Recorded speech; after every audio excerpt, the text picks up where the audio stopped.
أمر العباد بلطائفه وعمر قلوبهم بأنوار الدين ووظائفه التي تنزل عن عرش الجلال إلى سماء الدنيا من درجات الرحمة إحدى عواطفه فارق الملوك مع التفرد بالجلال والكبرياء بترغيب الخلق بالسؤال والدعاء فقال هل من داء فأستجيب له وهل من مستغفر فأغفر له وباين السلاطين بفتح الباب ورفع الحجاب فرخص للعباد في المناجاة بالصلوات كيفما تقلب بهم الحالات في الجماعة والخلوات ولم يقتصر على الرخصة بل تلطف بالترغيب والدعوة وغيره من ضعفاء الملوك لا يسمعه بالخلوة إلا بعد تقديم الهدية والرشوة فسبحانه ما أعظم شأنه وأقوى سلطانه وأتم لطفه وأعم إحسانه والصلاة على محمد نبيه المصطفى ووليه المجتبى وعلى آله وأصحابه مفاتح الهدى ومصابيح الدجى وسلم تسليما أما بعد فإن الصلاة عماد الدين وعصام اليقين ورأس القربات وغرة الطاعات. Dengan nama Allah yang maha pemurah lagi maha penyayang. Segala puji bagi Allah yang meliputi hamba-hambanya dengan balas kasihnya dan meramaikan hati mereka dengan cahaya dan tugas-tugas agama. Tugas-tugas agama seperti sembahyang, membaca Al-Quran, puasa, tugas-tugas agama yang turun dari aras kebesaran ke langit dunia dari tingkat-tingkat rahmah, yaitu salah satu balas kasihnya. Salah satu di antara rahmat Allah Subhanahu wa ta'ala yang diberikan kepada hamba-hambanya adalah dalam hati mereka itu hamba-hamba tadi ramai dengan tugas-tugas agama, ramai dengan ibadah taat kepada Allah. Dia Allah berbeda dengan para raja, di mana Dia Allah menyendiri dengan kebesaran dan kebesaran, dengan menggemarkan makhluk untuk memohon dan berdoa. Itu perbedaannya dengan raja-raja dunia. Kalau raja-raja dunia kada suka diminta oleh rakyatnya, raja-raja dunia kada suka dimohon oleh rakyatnya. Kalau Allah Subhanahu wa ta'ala justru sebaliknya menggemarkan makhluk untuk memohon dan berdoa. Bahkan Allah marah kalau kita kada berdoa kepada Allah. Allah marah kalau kita kada minta kepada Allah. Dia berfirman, apakah ada orang yang berdoa, maka aku perkenankan. Dan apakah ada orang yang minta ampun, maka aku beri ampunan.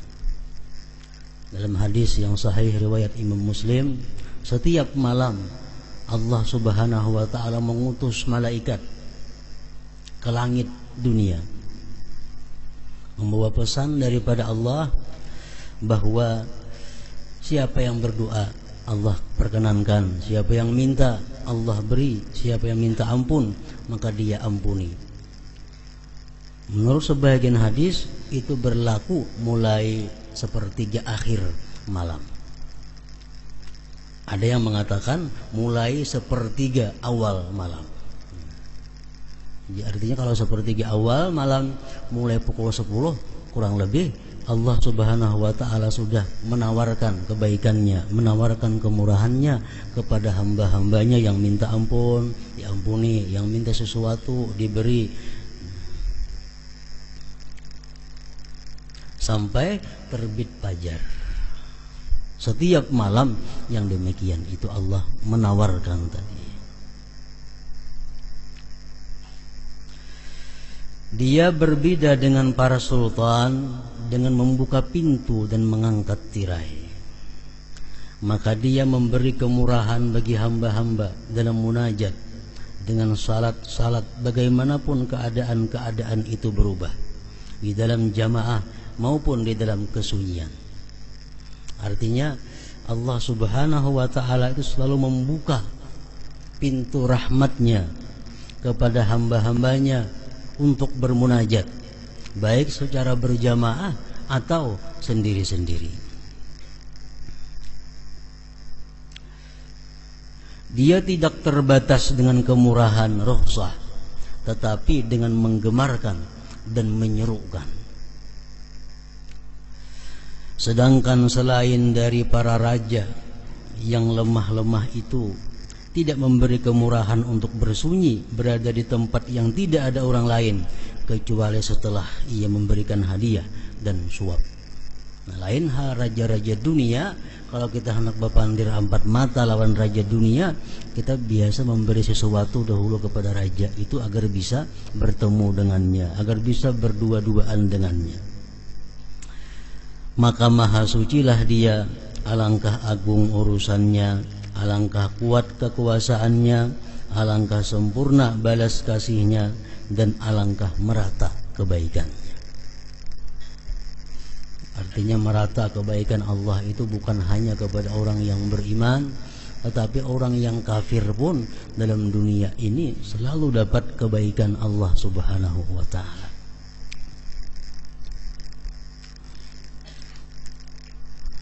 Semoga rahmat Allah dilimpahkan atas Muhammad nabinya yang terpilih dan kekasihnya yang terpilih, dan semoga atas keluarga dan sahabatnya, yaitu kunci-kunci petunjuk dan pelita-pelita kegelapan.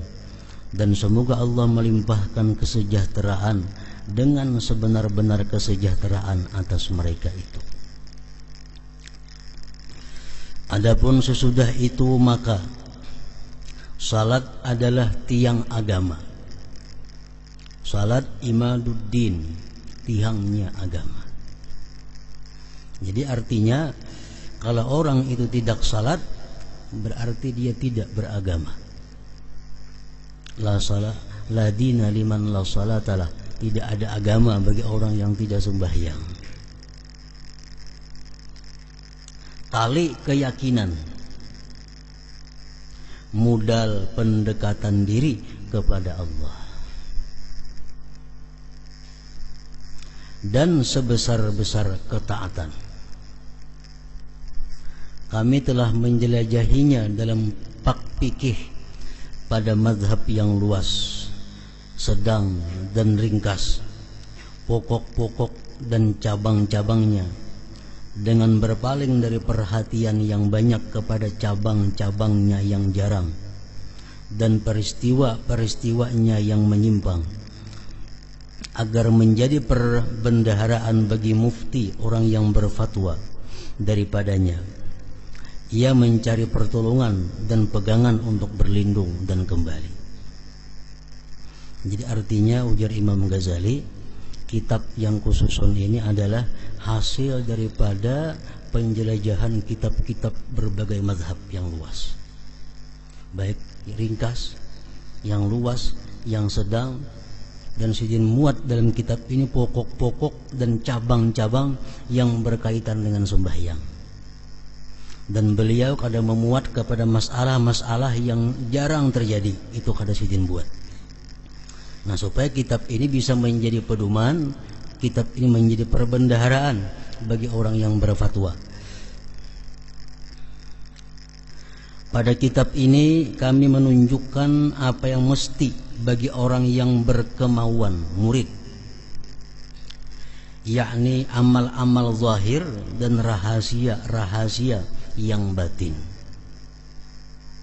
dan membuka secara rinci makna-maknanya yang tersembunyi mengenai pengertian khusyuk, ikhlas, dan niat, yaitu sesuatu yang tidak biasa berlaku dalam pak fikih. Kami susun kitab ini atas 7 bab, yaitu Bab pertama mengenai keutamaan salat. Bab kedua mengenai pengutamaan amal-amal yang zahir dari salat. Bab ketiga mengenai pengutamaan amal-amal yang batin dari salat. Bab keempat mengenai keimaman dan kemakmuman. Bab kelima mengenai salat Jumat dan adab-adabnya. Bab keenam mengenai masalah-masalah yang bermacam-macam yang menjadi musibah yang merata, di mana orang yang berkemauan perlu untuk mengetahuinya. Bab ketujuh mengenai sunat-sunat dan lainnya.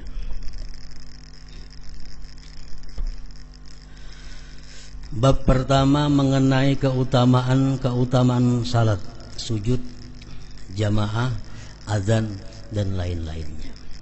Keutamaan azan didahulukan sidin karena sembahyang itu adalah dimulai daripada azan. Nabi sallallahu alaihi wasallam bersabda, "Salasatun yaumal qiyamah ala kathibin min miskin aswada la yahuluhum hisabu wa la yanaluhum faza' hatta yufraga mimma bainan nas. Rajulun qara'al Qur'ana batigha'a wajhillahi azza wa jalla wa amma biqaumin wa hum bihi radun. Wa rajulun azzana fi masjidin da'a ila Allah azza wa jalla batigha'a wajhillah.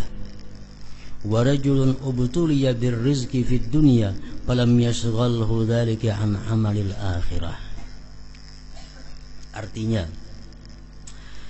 3 orang pada hari kiamat di padang mahsyar, maksudnya di atas unggukan dari kesturi, tumpukan kecil, tumpukan yang halus daripada gunung. 3 orang pada hari kiamat di atas unggukan dari kesturi hitam. Kesturi hitam itu minyak harum. Minyak harum kesturi, misik. Minyak harum yang sangat mahal harganya, yang nanti digunakan di surga. Mereka tidak diriputkan oleh perhitungan amal. Pada dihisap. Pada dihisap.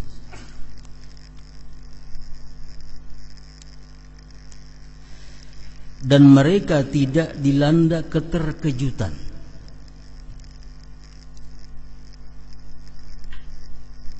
Sehingga selesai apa yang terjadi di antara manusia. 3 kelompok manusia ini, orang berada di atas tanah-tanah biasa, sedangkan mereka berada di tumpukan minyak wangi, misik di padang mahsyar.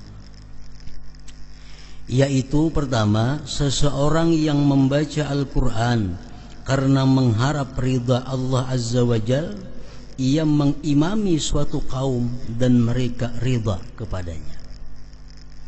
Artinya orang ini suka membaca Al-Quran semata-mata karena Allah, dan dia jadi imam, dan makmum senang dengan dia.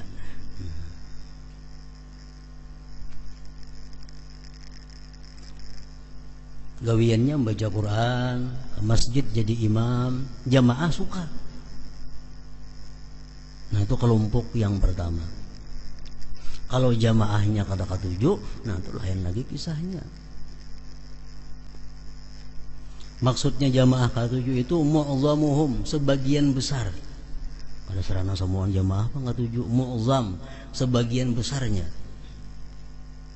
Artinya jamaahnya orang 50, 30 lebih nang katuju inya itu jadi imam. 20-nya itu kada jadi masalah lagi. Nah, kalau sebagian besar orang kada katuju inya jadi imam, nah ini dilaknat oleh Allah Subhanahu wa taala. Hadis menyatakan, salah satu la'anahumullah, 3 orang yang dilaknat oleh Allah. 1, man taqaddama qauman wa hum lahu karihun, orang yang jadi imam padahal makmum tidak senang. Anak ketujuh tampil, anak ketujuh jadi imam padahal orang kada ketujuh. banyak kata ketujuhnya pada nang ketujuh. Nah ini laknat oleh Allah Subhanahu wa taala. Ada hadis lain yang mengatakan ayyuma rajulin amma qauman wa hum lahu karihun lam tujawiz salatuhu udunai. Rawahu Ibnu Khuzaimah. Siapa-siapa yang jadi kaum sedangkan makmum tidak senang, maka sembahyangnya si imam itu tidak terangkat daripada atas telinganya.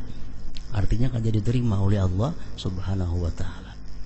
Kalau makmum bang, makmum kada ada gangguan, makmumnya kada ada masalah, tetap sembahyangnya baik.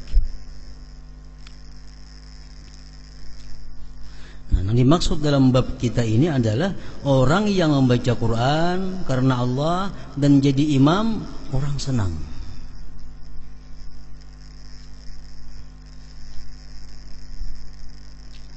Yang kedua, warajulun adzana fi masjidin da'a ila Allah azza wa jal ibtigha'a wajhillah.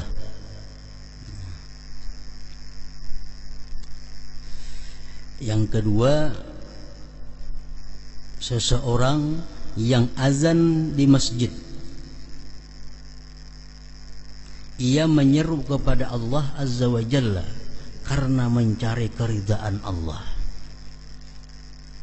Jadi inya azan di masjid itu semata-mata karena Allah, kada ada harapan untuk mendapatkan dunia, kada ada harapan untuk mendapatkan honor, untuk mendapatkan gaji, semata-mata karena Allah. Orang nang gawiannya azan mau sekali-sekali itu kada bang. Ini gawiannya muazin sampai waktunya bang, mungkin berapa kali sehari ini aja nang bang di masjid itu dilanggaran itu, dan semata-matanya karena Allah. Nah kalau ini orang ini mati kayaknya di padang mahsyar demikian tadi, dia berada di atas tumpukan wangi-wangian misik dan diriputkan dengan berbagai macam hisab-hisab. Yang ketiga, dan seseorang yang diberi cobaan dengan rezeki di dunia, namun rezeki itu tidak menyibukkannya dari amal akhirat. Orangnya hidup fakir, hidupnya serba kekurangan, namun sembahyang berjamaahnya kada pernah alfa, sembahyang sunatnya kada alfa, menuntut ilmunya kada alfa, selalu aktif. Padahal orang ini rezekinya serba kekurangan. Nah, atau termasuk juga orang yang rezekinya serba kelebihan. Banyak berisi dagangan, banyak berisi toko, banyak berisi perusahaan macam-macam. Tapi sembahyang berjamaahnya kada ketinggalan, sembahyang sunatnya kada ketinggalan, menuntut ilmunya kada ketinggalan. Nah, ini orang nanti di akhirat kayaknya berada di tumpukan wangi-wangian tadi. Jadi sambil menunggu Allah menghitung makhluk, sambil menunggu Allah menghisap manusia, dia berada di tempat wangi-wangian, nah, tanpa diriputkan dengan hisap tadi. Dan seseorang yang diberi cobaan dengan rezeki di dunia, namun rezeki itu tidak menyibukkannya dari amal akhirat.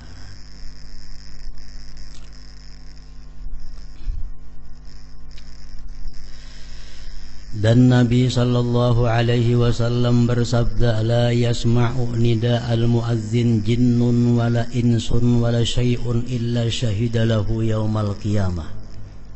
Artinya tidaklah jin, manusia dan sesuatu mendengar panggilan muazzin melainkan mereka itu bersaksi baginya muazzin pada hari kiamat. Kita pernah mendengar si fulan itu bang, kita pernah mendengar si fulan itu azan. Nanti kita di akhirat kita bersaksi menguntungkan dia, menguntungkan si muazzin itu. Makin banyak orang yang mendengar azan seseorang itu, makin banyak nanti saksi kebaikannya di akhirat. Hadis riwayat Bukhari dan Abu Sa'id. Dan beliau sallallahu alaihi wasallam bersabda, yadur rahman ala ra'sil muazzin hatta yaplagha min adhani. Artinya tangan zat yang maha pemurah itu di atas kepala muadzin sehingga ia selesai dari azannya. Artinya orang yang muadzin itu sewaktu dia azan tangan Tuhan berada di atasnya. Arti tangan Tuhan itu ditakwilkan oleh para ulama khalaf, rahmat Tuhan yang khusus mengalir kepadanya di waktu dia muadzin itu. Yadur Rahman ala ra'sil muadzin hatta yablagha min adhani. Dan ada yang mengatakan mengenai tafsir firman Allah Azza wa Jal, wa man ahsanu qawlan mimman da'a ila Allah wa amila salihah. Artinya siapakah yang lebih baik perkataannya daripada orang yang menyeru kepada Allah dan mengerjakan amal saleh. Ayat ini turun mengenai orang-orang yang azan, muazzin. Maksudnya muazzin ini adalah muazzin yang salat berjamaah. Karena azan itu kita sembahyang sorangan sunat juga azan, tapi lain termasuk dalam fadilat ini. Fadilat yang kita baca ini adalah untuk muazzin yang dilanggar di masjid, di musala. Nah ini maksudnya.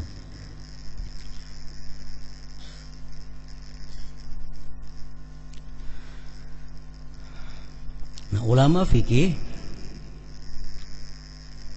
memberikan beberapa syarat sehingga orang itu bisa menjadi muazzin.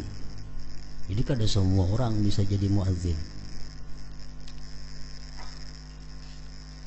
Mereka mengatakan pertama orang yang jadi muazzin itu al-Islam. Orangnya Islam, jelas sudah itu. Yang kedua tamyiz. Artinya orang ini sudah tamyiz, sudah ada akal. Biasanya di atas 7 tahun tamyiz itu, di atas umur 7 tahun. Jadi yang jadi muazzin itu kada sarana mahadang balik. Kalau sudah mumayyiz, sudah kawa jadi muazzin. Yang ketiga az-zukurah, laki-laki. Bini-bini kada boleh azan, haram. Kenapa? Karena menyerupai pekerjaan laki-laki. Azan aja bini-bini haram. Kenapa? Padahal zikir tuh. Kenapa haram? Karena menyerupai pekerjaan laki-laki.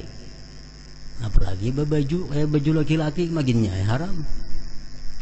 Berselawar kayak selawar laki-laki makinnya haram. Azan aja haram karena itu gawian laki-laki.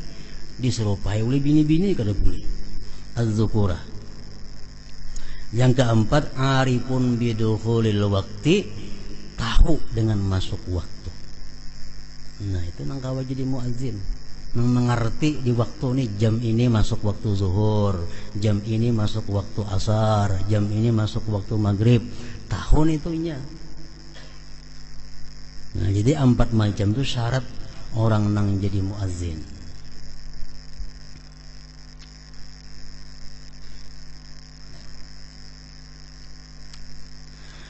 Dan Nabi sallallahu alaihi wasallam bersabda, "Idza sami'tumun nidaa faqulu mithla ma yaqulul muadzin." Artinya apabila kalian mendengar panggilan azan, maka ucapkanlah seperti apa yang diucapkan oleh muadzin. Hadis riwayat Bukhari dan Muslim.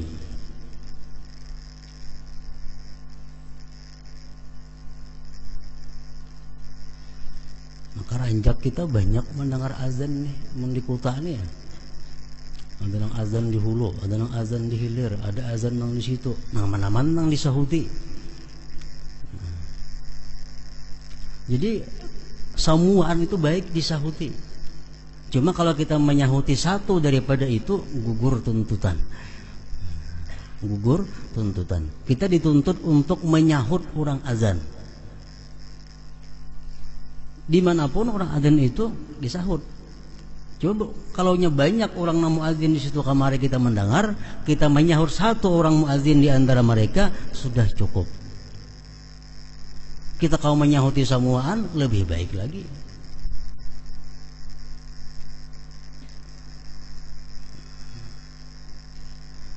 Sesungguhnya yang demikian itu menirukan ucapan muazzin. Nah, ini keuntungan untuk perempuan, keuntungan untuk bini-bini. Bini-bininya azan kada boleh, ini menyahuti dituntut, menyahuti dituntut. Jadi dapat juga ini fadilat azan itu. Sesungguhnya yang demikian itu menyahut azan tadi menirukan ucapan muazzin. Muazzin asyhadu an la ilaha illallah. Kita pun asyhadu an la ilaha illallah. Asyhadu anna Muhammadar Rasulullah. Asyhadu anna Muhammadar Rasulullah. Kecuali pada dua hayyalah. Hayya 'alas shalah, hayya 'alal falah, maka pada keduanya itu ia mengucapkan la haula wala quwwata illa billah. Hayya 'alas shalah, jangan hayya 'alas shalah aja menyahuti la haula wala quwwata illa billah.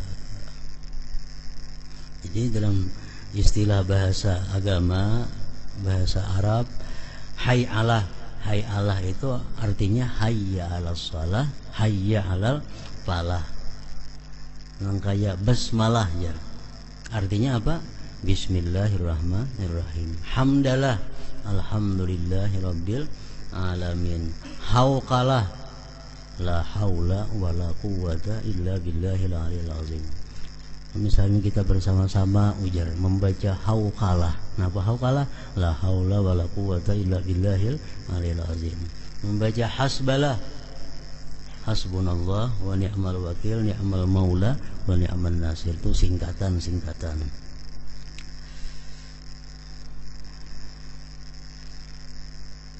Artinya tidak ada daya dan kekuatan kecuali dengan pertolongan Allah.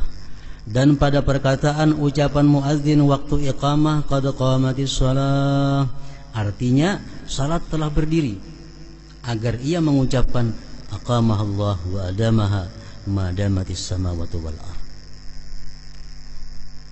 Qad qamatis salatu qad qamatis shalah, aqamahallah wa adamaha madamatis samawati wal ardh.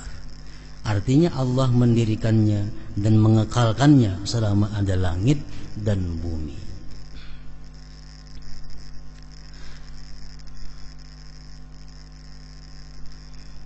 Jadi pendapat yang mu'tamad daripada ulama, kalau kita sembahyang berjamaah itu makmum tuh duduk aja sampai tuntung doa. Biasa kebanyakannya bilangnya si kamat ini qad qamatis shalatu qad qamatis shalah, berdirian padahal jangan berdiri dulu sampai tuntung baca doa, hanya kena berdiri. Nah, itu aturannya yang bagus. Qad qamatis shalah artinya salat telah berdiri. Ujar sinang kamat nih, kita nang jamaah menyahut aqamahallah wa adamaha madamatis samawati wal ardh. Munya kasakapanjangan itu aqamahallah cukup aja juga.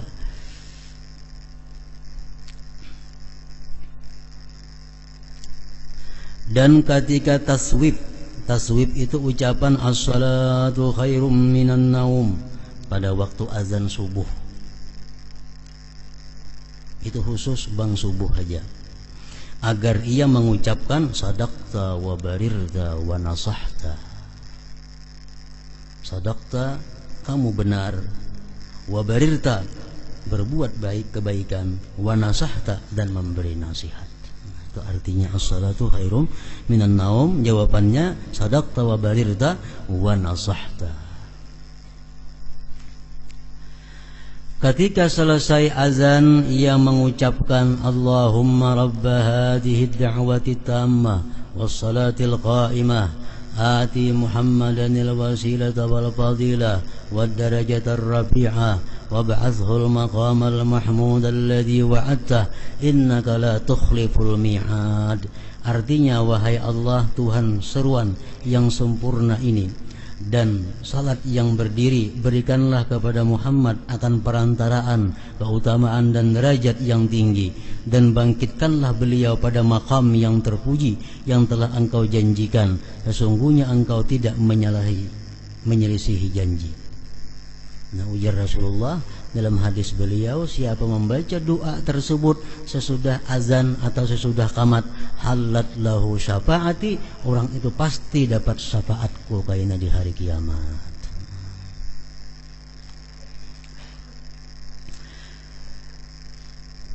Halat lahu syafaati. Nah, jadi muazzin tadi syaratnya ada 4. Kemudian azan. Azan ini bisa sah, bisa kada sah. Bila azan itu kada sah, ada berpahala artinya dan diulang. Ada syaratnya sah azan itu.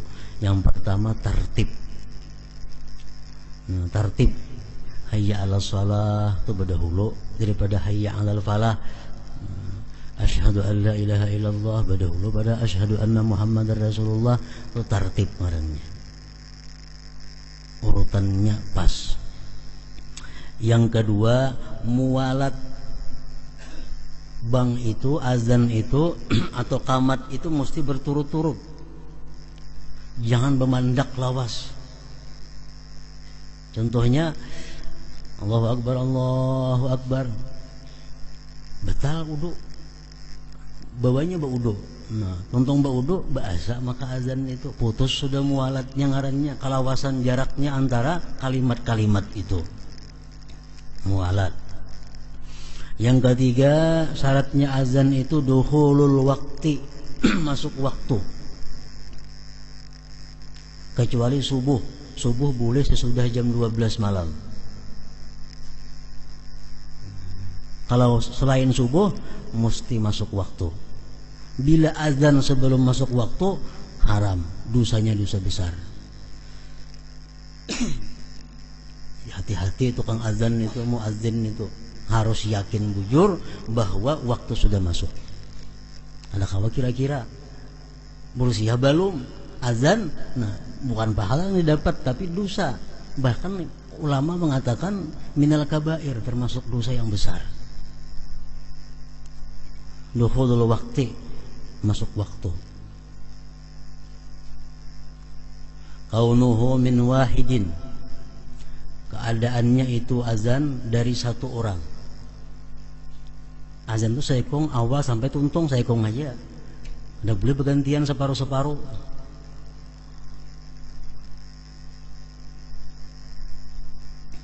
Kaunuhu bil arabiyyah, azan mesti bahasa Arab. Nang keenam, al jahru idza kana li jamaah, benyaring. Kalau ini mau sembahyang berjamaah, nyaring. Kalau suara kada nyaring, kada usah jadi muazzin. Harus suara nang nyaring maka. Ini zaman Rasulullah sallallahu alaihi wasallam, sebelum ada azan ini, sahabat-sahabat berunding. Nang apa nang bagus caranya supaya kau mengumpulkan orang sembahyang ini nah. Azan belum ada lagi waktu itu. Nah, jadi ada sahabat yang memberi saran, kita ulah luncing. Bila ting ting ting ting ting, ini sembayangan. Ujar sahabat yang lain tuh macam kayak Nasrani kan itu luncing itu, kayak gereja kita jadinya lah. Nah, ada juga saya memberi saran, bila waktu sampai kita nyalakan api. Sehingga kukus nah tinggi ke atas berarti sembahyang masuk waktu. Sahabat yang lain mengatakan tuh kayak agama Majusi ini tuh, api-api ini tuh. Nah, ada mengadakan terumpit, ada dauh, macam-macam sarannya. Akhirnya kata kesimpulannya, kata keputusannya. Nah, malam itu ada salah seorang sahabat Nabi yang bermimpi dilajari azan, dilajari qamat. Begitu ia bangun guring, dia datangi Rasulullah. Wahai Rasulullah, ulun tadi bermimpi bahwa hendak sembahyang itu lebih baik di azan seperti ini. Nah, azan. Nah, lalu jadi Nabi itu diterima. Lalu orang ini hendak jadi muazzin sekaligus. Ya Nabi kan pernah jadi muazzin, suara ikam itu ada nyaring. Nah, suruh Bilal yang jadi azan. Bilal lebih nyaring daripada engkau suara. Fa innahu anda minka sawda. sauta. Bilal lebih nyaring, lebih merdu suara daripada engkau. Nah, padahal yang mimpi itu inya asalnya. Tapi karena suaranya kada nyaring, kada diangkat Rasulullah sebagai muadzin. Bilal yang disuruh karena Bilal lebih keras, lebih nyaring suaranya. Nah, itu syarat sahnya azan. Dan lagi oleh para ulama mengambil daripada hadis-hadis Rasulullah sallallahu alaihi wasallam bahwa azan ini gunanya bukan hanya untuk salat. Bukan hanya untuk salat. Azan ini bisa digunakan untuk orang yang sedang duka cita. Orang yang sedih, dibangakan di telinganya. Bukan inya nang bang kada, orang lain suruh bangakan di telinganya itu. Nah, misalnya orang ini yang kehilangan kah, yang kematian kah, sedih, taungut menangis. Nah, bangakan di telinganya itu menghilangkan duka cita. Yang kedua, bang ini disuruh juga oleh Rasulullah dalam beberapa hadis beliau di telinga orang yang kesurupan. Orang yang kesurupan, bangakan. Kada usah bakamat, bang aja. Wal ghadban, orang yang sedang marah. Orang tuh nyari-nyari, bang saya kok ngerana di situ. Wal ghadban, ketika sedang marah. Wa man sa'a khuluquhu min insan aw bahimah. Dan sunat juga dibangakan itu orang itu jahat perangainya, baik itu manusia atau binatang. Binatang, kuda misalnya kada kawa diatur penyipakan apa segala macam, bangakan di telinga kuda itu. Atau ada manusia nang akhlaknya kada baik, bangakan di telinganya. Masih kanak-kanak kira-kira itulah nang Tuhan alih dibangakan di telinga tuh. Makan-makan minang alih diurus, bangakan di telinganya. Wa man sa'a khuluquhu min insan wa bahimah. Wa indal harik, ketika kebakaran. Orang kebakaran tuh bang, jangan berarti lanjang bangnya. Ada jadi pajah apinya, tuang bang berarti lanjang. Maksudnya nang bang tuh baudo, menghadap kiblat, bapakayan baik, naik kas rumah bang, nah itu ini bang beti lanjang, bebang hati apinya lagi. Nah, indal harik, ketika kebakaran, itu bang aja kada usah kamat. Nah, kemudian menurut pendapat yang dhaif, pendapat yang lemah, sunat juga azan itu ketika mayat diturunkan ke kubur. Dhaif itu. Kalau yang mu'tamad kada sunat azan waktu menurunkan mayat ke kubur. Itu yang mu'tamad kada sunat. Yang sunat tuh kaulnya dhaif, pendapatnya dhaif. Tapi mau dipakai kada apa-apa, berdosa kada, baik aja. Ada tersalah kada. Misalnya ada orang mati masuk kubur, ada nang bang, itu kada tersalah. Ada aja pendapat yang membolehkan, cuma dhaif gitu. Nah, kemudian lagi disunatkan bang lawan kamat. Kedua-duanya yang tadi semuaan azannya aja, kamat kada. Ada ini azannya sunat, kamatnya sunat. Khalfal musafir, di belakang orang musafir. Nah, artinya orang hendak bepergian. Nah, sunat itu bang lawan kamat, lawan kamat-kamatnya. Kemudian lagi yang sunat azan lawan kamat-kamatnya itu fi uzunil maulud, pada telinga anak yang baru lahir. Akan-akan yang bakal keluar itu mbaknya dibersihi, langsung diazankan di sebelah kanan, dikamatkan telinga kiri. Nah, untuk nang sebuting ini kada syarat laki-laki, bini-bini boleh membangakan, mengamatakan itu. Untuk nang beranak nih, misal beranak ada lakian tali lihat bidan suruh bang kamat sekaligus sama sekali semuaan. Jadi ini dibolehkan perempuan untuk soal bangkau di telinga anak-anak yang baru lahir itu boleh bini-bini.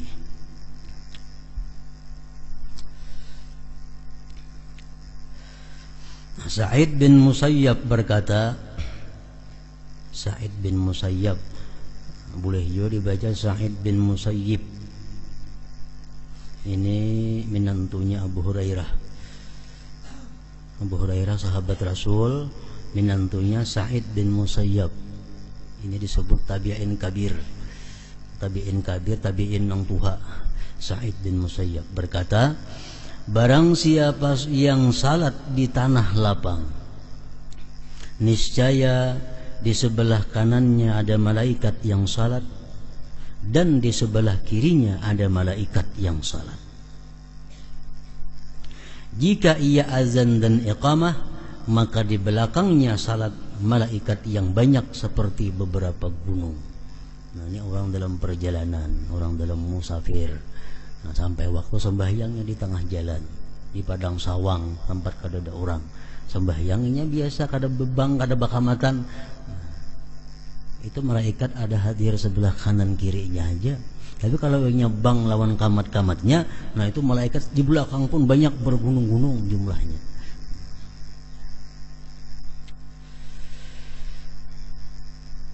Nah, apabila kita sembahyang kita banyak mempunyai qadaan,